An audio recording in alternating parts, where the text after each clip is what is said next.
Alors dans la vidéo précédente, on a vu qu'on pouvait en quelques secondes créer une nouvelle page, mais c'est pas très riche. Donc on va faire maintenant une deuxième passe pour voir comment on peut faire enrichir un petit peu son article pour qu'il soit intéressant pour le lecteur. Je retourne sur le contenu, bonjour mon AMAP. Je vais maintenant pouvoir modifier la page. Premier élément important, je peux supprimer mon article. Ensuite, le titre. Le titre, c'est ce qui va être lu en premier. Il doit toujours être extrêmement précis sur ce que va contenir l'article. Moi, je vais faire un article pour dire que la cueillette des fraises est ouverte en essayant de trouver une petite accroche qui va attirer l'œil du lecteur. Je vais rester dans la rubrique AMAP de démonstration. Date de l'article me convient très bien. Le type.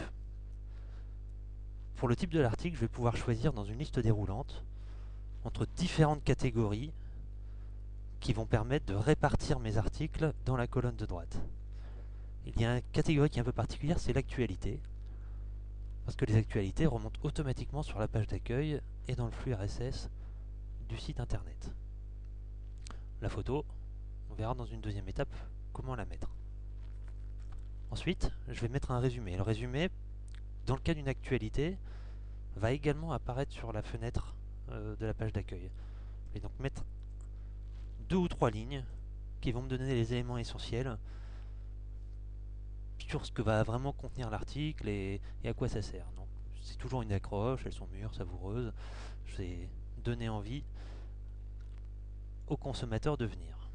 Ensuite, je vais pouvoir indiquer une description plus longue que je pourrais enrichir avec de la mise en page, etc.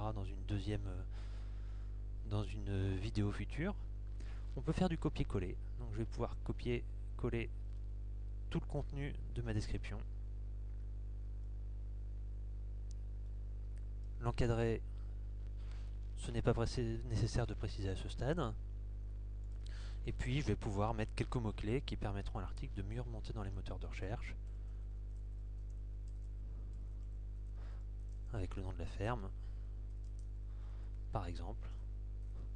Voilà, enregistré. Mon article est en train de s'enrichir. J'ai plus d'informations. Un titre un peu plus accrocheur, un résumé qui va mieux apparaître et une description. Donc comme j'ai créé une actualité, mon article qui était ici va apparaître dans la liste des actualités par ordre chronologique. Mais également, elle va remonter automatiquement sur la page d'accueil avec les dernières actualités en haut et la possibilité de lire la suite. Voilà. Dans la prochaine étape, on va apprendre à utiliser l'enrichissement du texte puis des images.